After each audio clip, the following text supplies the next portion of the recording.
but to give you some takeaway that you can use for your business right now, or information that will enhance your business right now. And it began with New York State updates on Paid Family Leave Act and paid time off, and Department of Labor new standards that came about for 2021. So this month we're offering this opportunity marketing. Next month we're working with New York State Hospitality and Tourism Association, that's NYSHTA, on some updates for the J1 program. That's our exchange student visa program, as well as some of the tourism initiatives that are in the budget from New York State. You know, how are they promoting tourism statewide? And what are those lobbying efforts that folks like us are doing on the backside, or on the, you know, underbelly, if you will, to ensure that New York State does pull the trigger on some of those marketing efforts, you know, in terms of spending those dollars. So more information to come on that. And that will be on the fourth Wednesday of the month in March, on the 24th. And we have started a new initiative on our website, but I will leave that to Amanda to talk about, so that you'll see upcoming events, whether it's a board meeting, a WIB meeting, all of that all in one spot, as members. So with that, I'm going to turn it over to Kim if you have any announcements, and then we'll get right to our presentation for the day. The only announcements I have is that we're still looking for volunteers for the fireworks this weekend, the last weekend of Winterfest. And then we will be having the next Zoom mixer will be in March, on March, I believe it's the 9th, but I'm not positive. I'll have to look at that. And it will be Erica Kays from Spa Studio. She's going to talk about what the massage industry and holistic health are doing for COVID, for CDC guidelines, and how important your health is currently, besides just your, you know, general practitioner visits, how to keep yourself healthy in mind, body, and soul during this pandemic time. So that'll be interesting too. Other than that, I don't have any big announcements.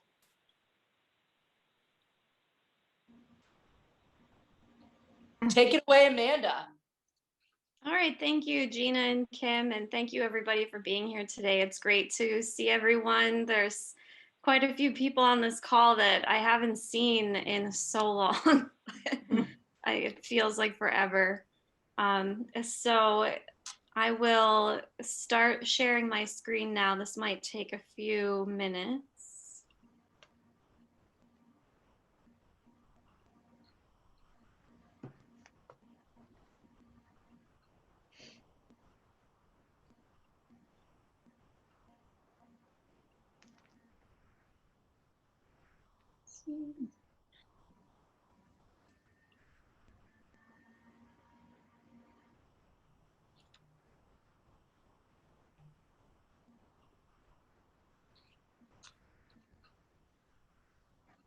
That's what I wanted to do. Sorry about that.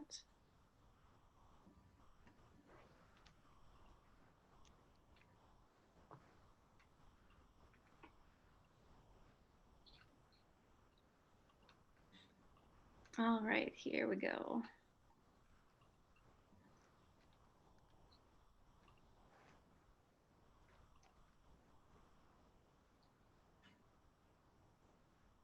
Okay, so it'll just take a few seconds preparing the slides.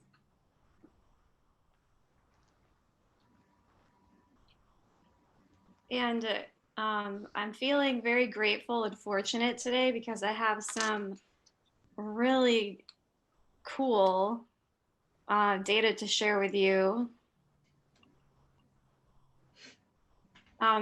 Really exciting, optimistic news. This is the best traveler sentiment data that we've seen in a year. So the things are really looking up. So like I said, first we'll start out with traveler sentiment, looking at both national and local data. This is what really helps us at the Chamber inform our marketing decisions when we're looking at how we're marketing the area and our members and how we're engaging with our audience. Then we'll look at some of the 2021 marketing trends. We'll get into some helpful Facebook tools that you can use right away that can make your life easier. We'll look at some new Instagram features this year. I get a lot of questions about hashtags, so I figured we'd talk a little bit about those and how they're different for each platform. And then the new shiny thing, TikTok, that everyone's talking about. We'll talk about, whether that's right for your business and how to make that decision. And then email marketing, which is one of my favorite tools. And then just some of the things that the Chamber is here to do for you.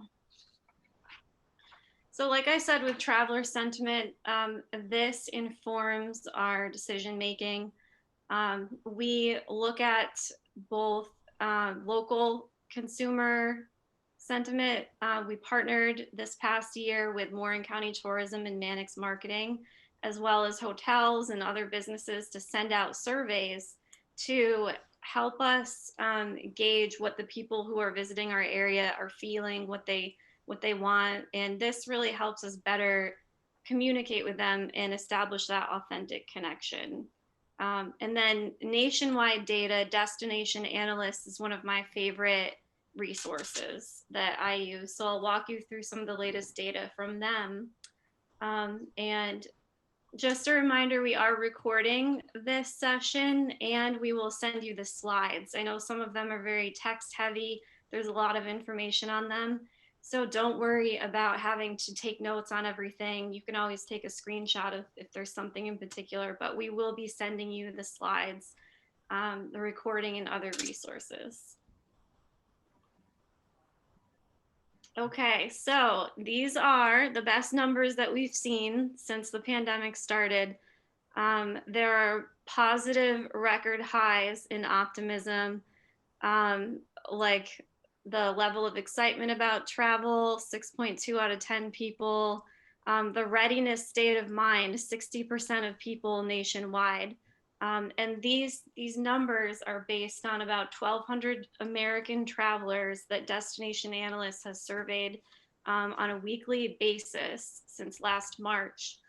And they split it up into different categories, different places within the US, so that they're getting equal distribution from every part of the US.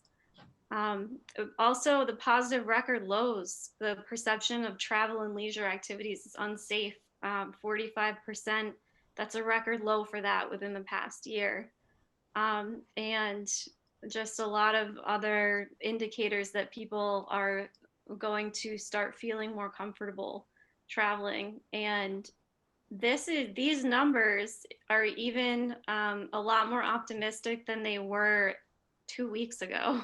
So we're seeing, like we've seen throughout this pandemic, people's feelings about things are rapidly changing. So it's a lot of, in marketing, a lot of keeping up with how people are feeling and really pivoting to that and talking with them and keeping that authentic connection going. Another thing, if you do have questions, I'll go through the presentation, and then at the end of the presentation, then you can ask questions. Feel free to put them in the chat for now, and then we can always go back to that at the end. So these word clouds show the language that travelers were using over, the past, over these months in 2020. So in March, scared was the top word that travelers were using a year ago, March 2020, to describe how they were feeling about traveling. You can see how that sort of changed, like September 2020, we got cautious. And then let's see what the latest is. Excited. So this is a big change. This is the first time in this survey that travelers have listed excited as their top word about when describing, what's the one word that comes to mind when they think about travel. But you can see that unsafe, cautious, and scary are still pretty big on here, which indicates to us that even though people are excited about travel, they're feeling more comfortable, we still need to make sure that we're communicating our safety strategies and protocols to them, that we're using video and email and other tools to really show them that they can come here and have a safe, fun time. So that, that's really encouraging to see that people are optimistic again, but just got to keep that safety message in mind. So here we see too optimism at a record high, as you can see, that people in the next month, how do they expect the severity of the coronavirus situation in the United States to change?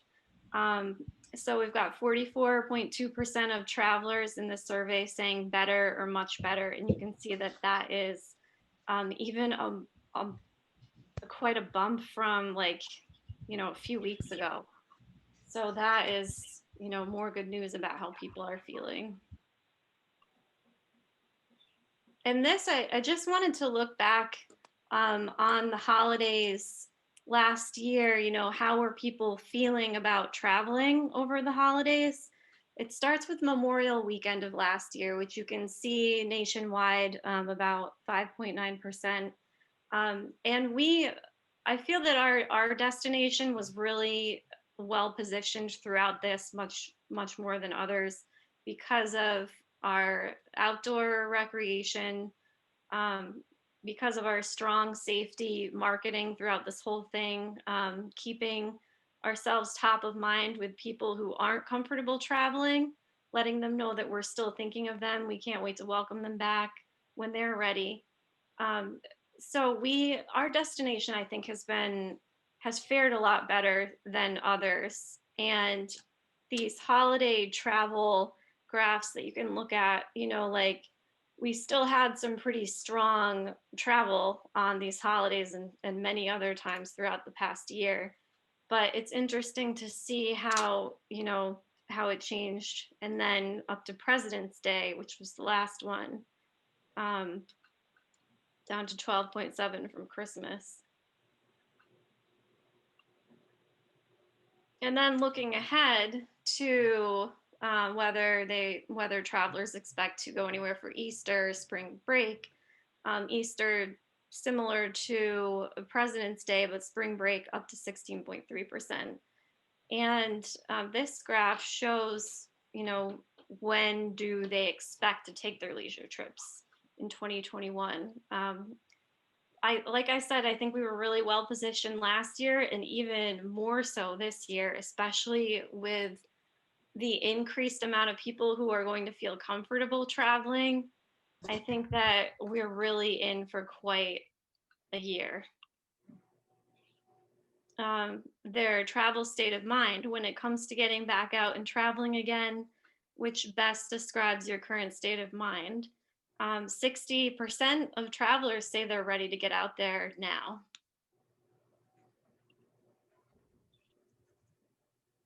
And then these numbers show, and I think a lot of us can identify with this, cabin fever and burnout. So you can see, I think if you add up these numbers, about half, maybe more of people feel like they're experiencing cabin fever or burnout more than half the time.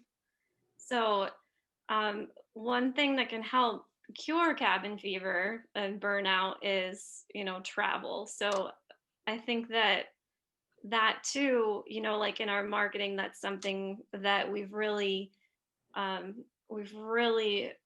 tried to highlight is, our destination is a place where you can cure your cabin fever and get some relief from those feelings of burnout. And I think that messaging will continue to be important. And in this slide, we can see trip experiences of importance. This is one of the most interesting things on here to me. And it speaks more to how our destination is, I think we're really in for quite a big summer. 50 of travelers say outdoor recreation is of importance to them this year. Also experiencing something new, which we saw last year as well. A lot of new people connecting with nature. That's something we certainly offer. Food and culinary experiences, as well as cultural experiences. So we have a lot of all of that. And then you can see what are travelers doing already, the planning tasks completed, they're researching. How many have actually booked? That's 18%. So I think that they're, like nationwide, it seems that even though they're excited and they're researching and they're really ready to start traveling, the bookings haven't quite followed that nationwide. And as far as who they travel with, most of these travelers are with a spouse or partner, which we'll see later on when we get to the local data that mirrors ours as well. And then there's a lot with family as well. So this information is from a winter travel survey that we distributed along with Warren County Tourism, Mannix Marketing, and several hotels. And it's all about how people were feeling about our destination traveling in the winter. So an overwhelming majority of people said that they wanted to get away to the Lake George area this winter, 96%. And we surveyed 3,572 people. It was mostly through our email list. So these are mostly people who are already familiar with our destination. And of the people who said no, what deterred them from traveling, the top answer was due to safety concerns in the coronavirus. That was 60%. And then what were they looking to do here this winter? So the top answer was just relaxation, enjoying the views of the Lake George area, taking in the scenery, photography, romance. We did send this out in February, so Valentine's Day was probably on a lot of people's minds. And next we have wineries, breweries, distilleries, outdoor heating, dining, as well as the winter outdoor activities. So that shows, the big interest in our craft beverage scene, as well as all of the outdoor recreation that we have to offer. And, how can we work to really market both of those? Shopping as well at almost 40%. So, we're looking at these numbers, seeing this is what our audience is really interested in, and how can we do a better job of communicating to them all of the opportunities there are here to enjoy what we have to offer in those categories. And this is similar to the national data on winter getaways, who do they travel with? And this would likely be different for summer, obviously.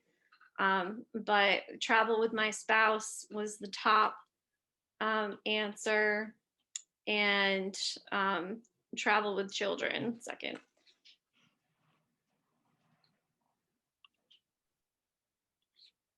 And then how did you discover the Lake George area? So this is something we see all the time, that friends, family, or word of mouth, those continue to be the top advertising tools we have. Just making sure that people have a good experience here so that they go home and talk about it with their friends and family. And we see this here. We see it like when we do surveys for our Lake George Region Restaurant Weeks, asking people how they heard about that. The top answer is always from a friend.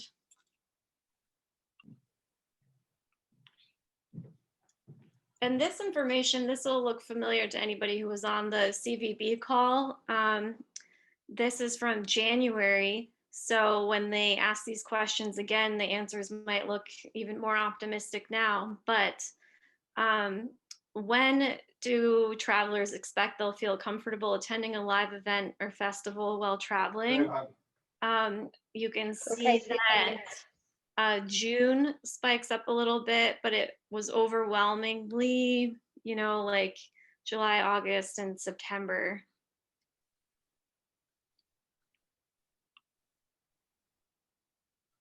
And that corresponds a lot with when people expected to be vaccinated.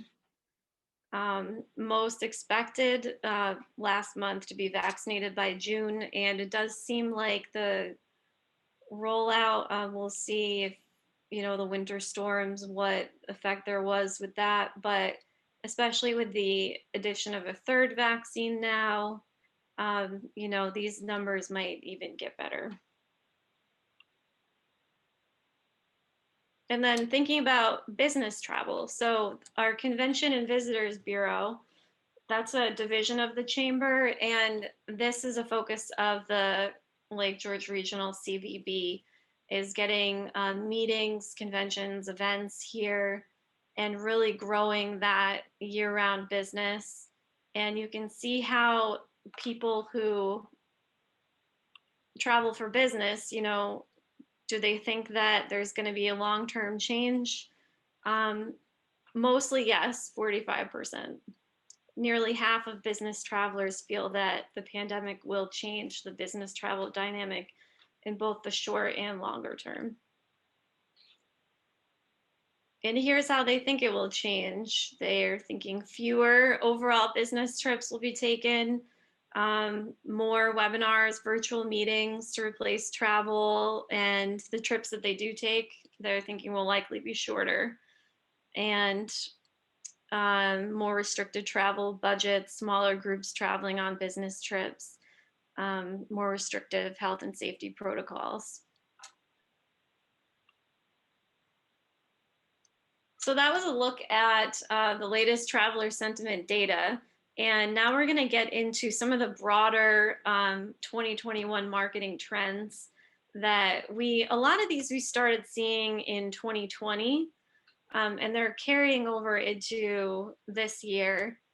Because of all the unrest and the stress, the burnout, the cabin fever, all of that everybody is feeling, making people feel good and being mindful of the polarized political climate. What can you do to make people feel safe and comfortable? How does your marketing make your customer feel? Just something simple that you post on social media that brings a smile to someone can mean a lot these days. So, any type of content that just makes someone smile, that's really meaningful, especially now. User-generated content, this is one of my favorite things, because word of mouth, the most effective advertising, people tend to trust their friends. People like them more than brands. So the question is, how can you leverage what your customers are already saying, what content they can provide to you to really show future customers, what positive experiences others have had. So like an example of this, in our travel guide, we crowdsourced the photos this year, and we asked people to send us photos as well as their pro tips for visiting the region. And we have those pro tips all throughout the 2021 travel guide. And then we're also turning them into a social media series as well. So we're highlighting just people, locals, visitors, what they think, and, using their content to communicate with our audience, which includes a lot of people who are just like them. Nostalgia, that was really popular, continues to be, reminds people of good memories. We've done some Flashback Friday series. We did one with the Lake George Mere, where we looked at a historical story that they had in there and highlighted it every week, and that was pretty popular.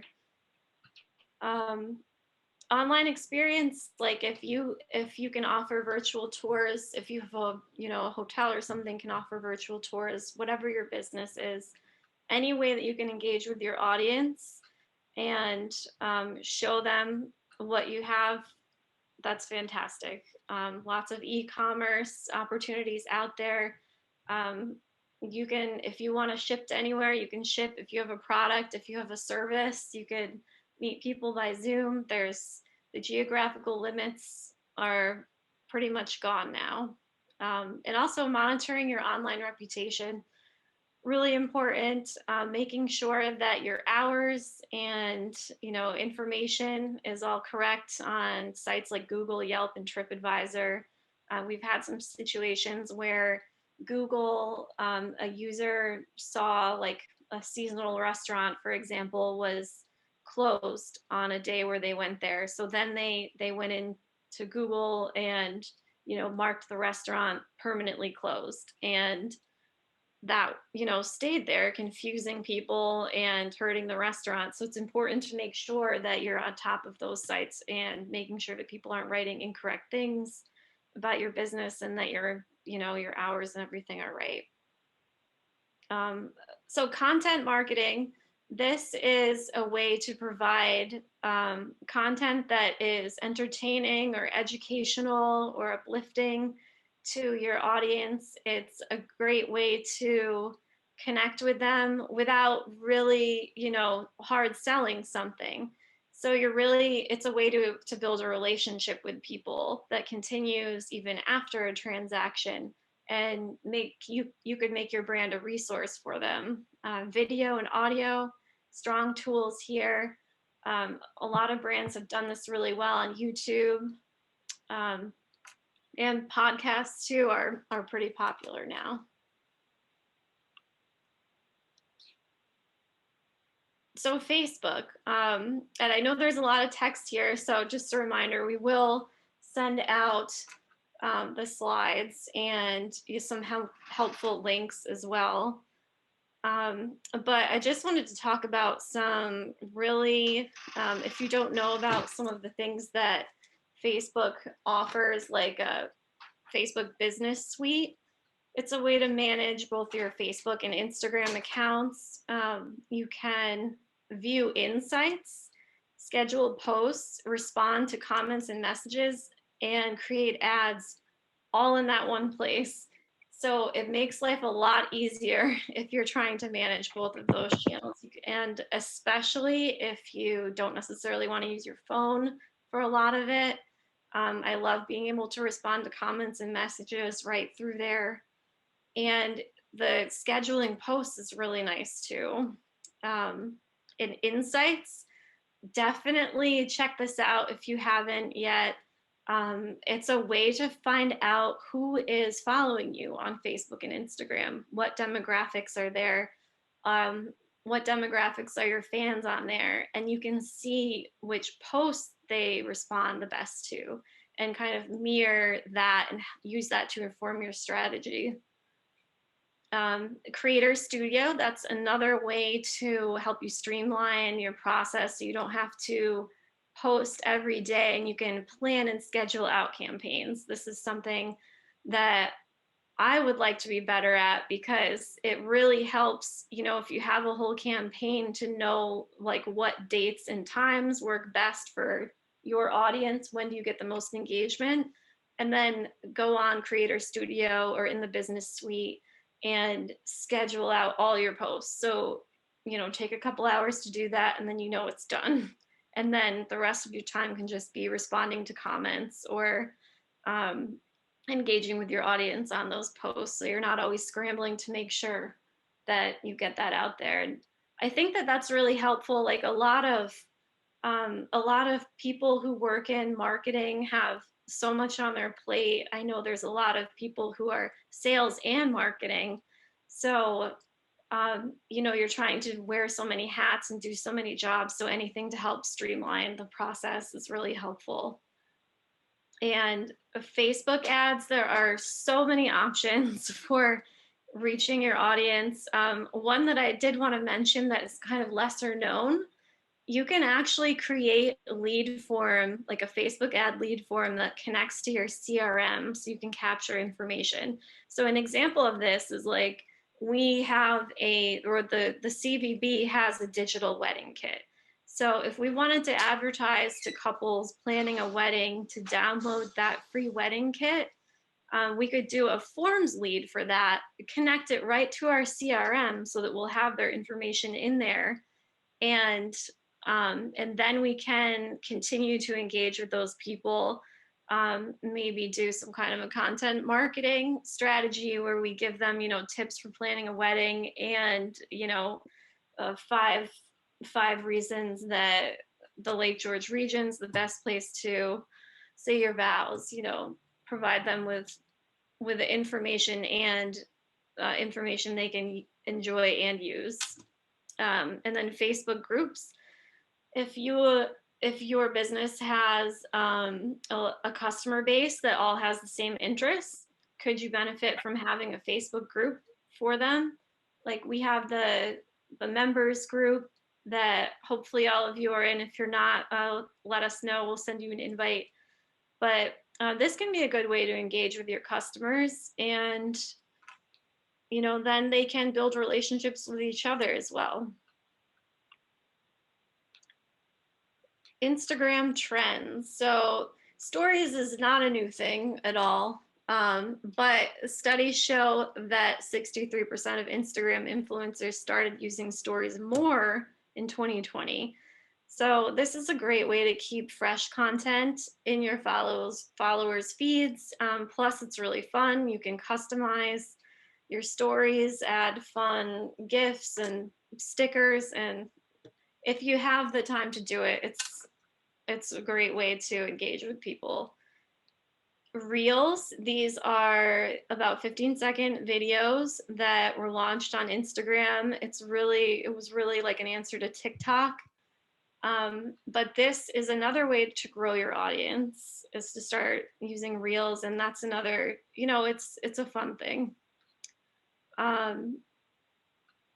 E-commerce. So 70% of shoppers were using Instagram in 2020 for product discovery. And you can actually have a shop right on Instagram and Facebook and highlight the products that you have available right there.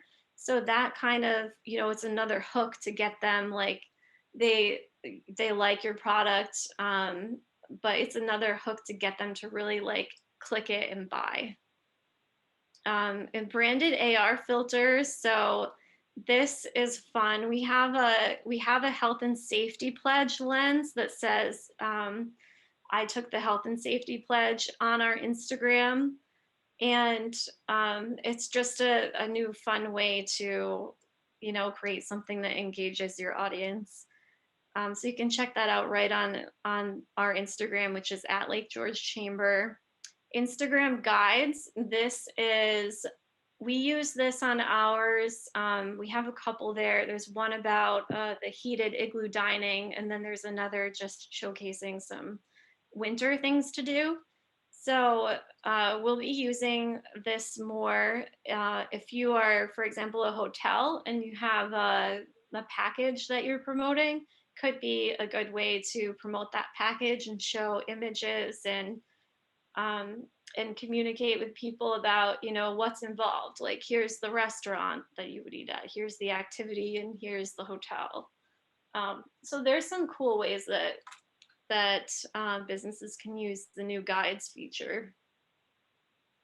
And if you're having trouble finding any of these on Instagram or need additional help, feel free to reach out to me and I can give you some resources. We also have some really great digital marketing members, and Donley on the call. She's excellent. So there's lots of resources out there. Hashtags. So like I said, a lot of questions about hashtags. They are different for each platform, what your strategy is going to be. On Instagram, for example, you can use up to 30. And Instagram, when it first launched, was different. Like there were, to be discovered, you might want to use some broader Instagram hashtags. But now it's really like you're looking to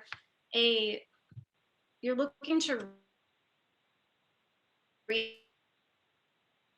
content, you're looking to increase your engagement numbers because that will help you in Instagram's algorithm. And so really, like, you're looking at more niche hashtags. So for example, Lake George, Adirondacks, the Warren County Tourism, my LG area is their hashtag, upstate New York, and for our craft beverage members, ADK Craft Bev. But a great way to figure out what hashtag you should be using is to just look through Instagram hashtags that your audience, your competitors, and other industry leaders are already using. Should you use the hashtag on Facebook?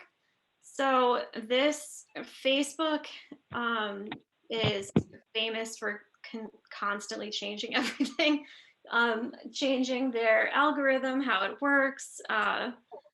So right now, I think that the latest is that you should select one that already has a conversation going. So like, for example, hashtag Lake George.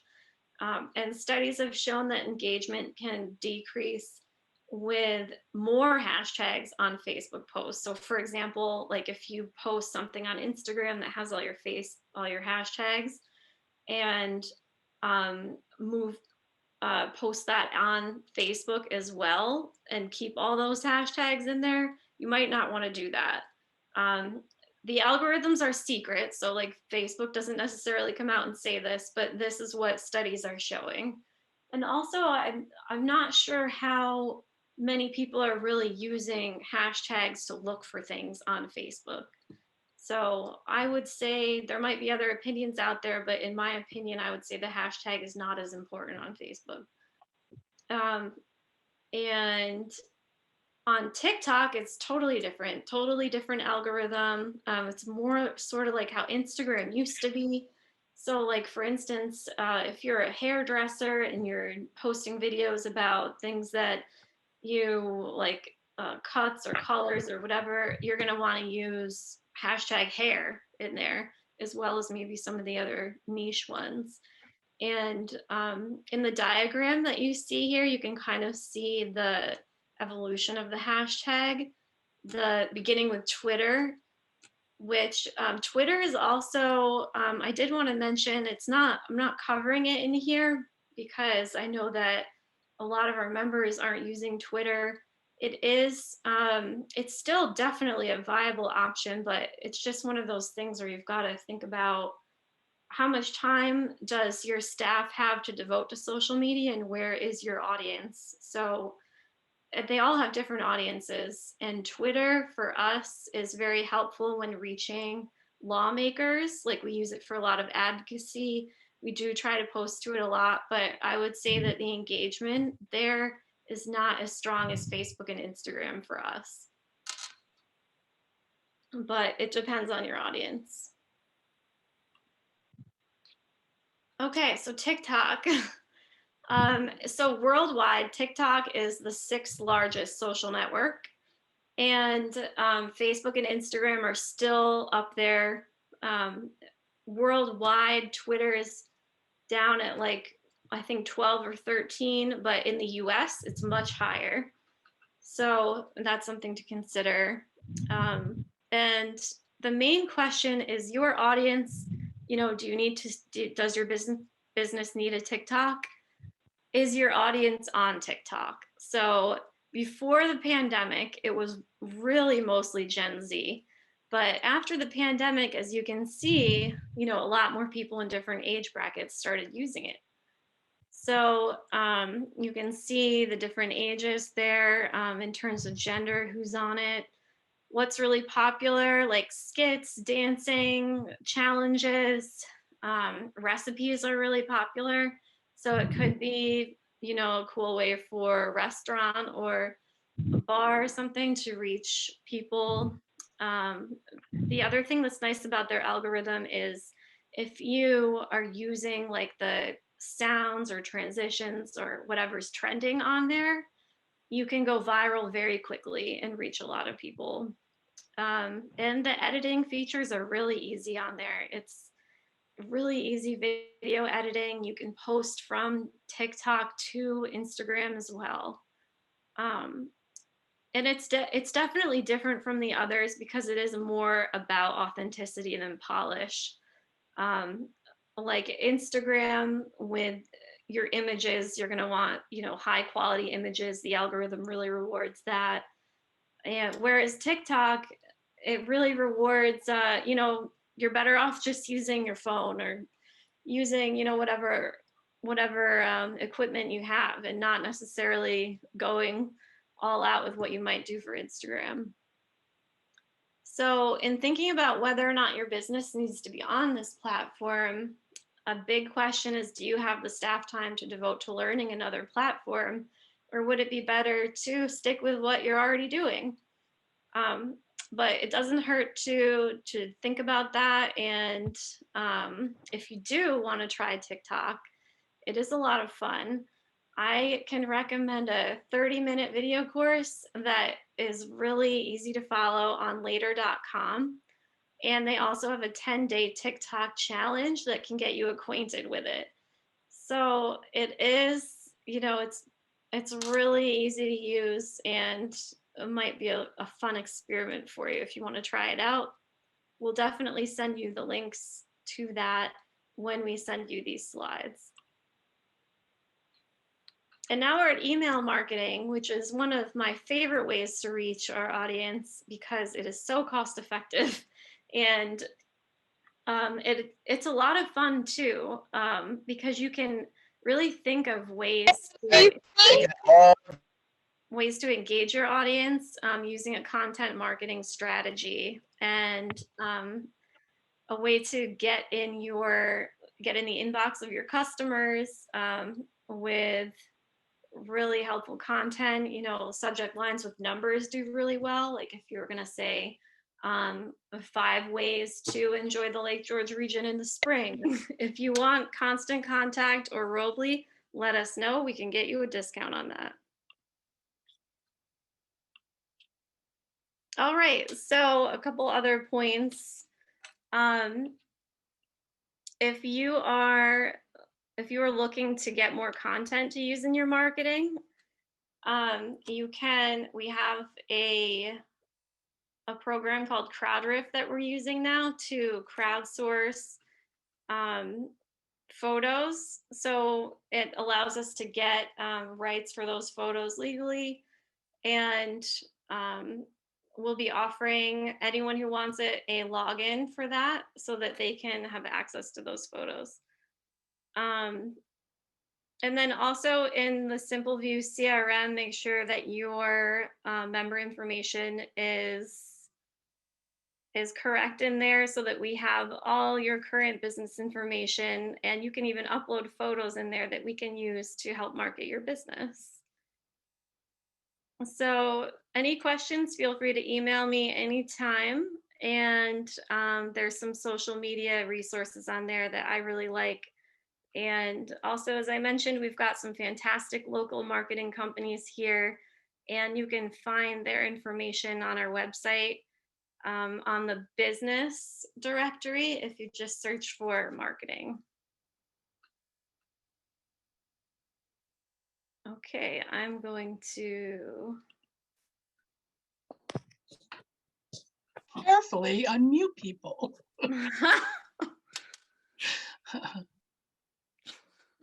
Did you all hear about what happened to the Glens Falls police? I think that was a similar situation. Look at us. We're so good that people want to hack us. I feel honored, honestly. Me too. Thank you, Amanda. That was a great presentation, Amanda. Thank you. Thank you. We really appreciate your membership, your partnership, staying engaged and in touch with us. And we're here for you in any way that we can impact your business. It's our privilege and pleasure. And this will be recorded. We've recorded it, and we will put it on our membership only site on Facebook, as well as we'll follow up with an e-blast to members only. Great. And Thank you. perhaps the police. Yes, we'll definitely be following up with them. So, does anybody have any questions? Sharon, you're muted.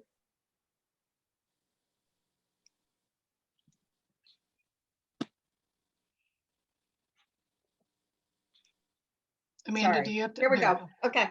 Um, in the 1,200 people through destination analysis that were they were following, did you have an age range of those people, or was it just a? I'm not sure about their age ranges, but they might have that information somewhere on their website, but I haven't looked at that. I think it's everybody because a lot of their data, like for instance, the vaccination data is split by Cross-section.